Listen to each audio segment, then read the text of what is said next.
செதுக்கு வச்ச கவிதை இந்த நேசம் இப்பிறப்பும்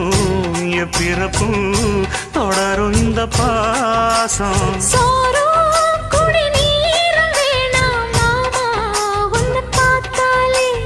ஆறும் பசியாரும் தானாச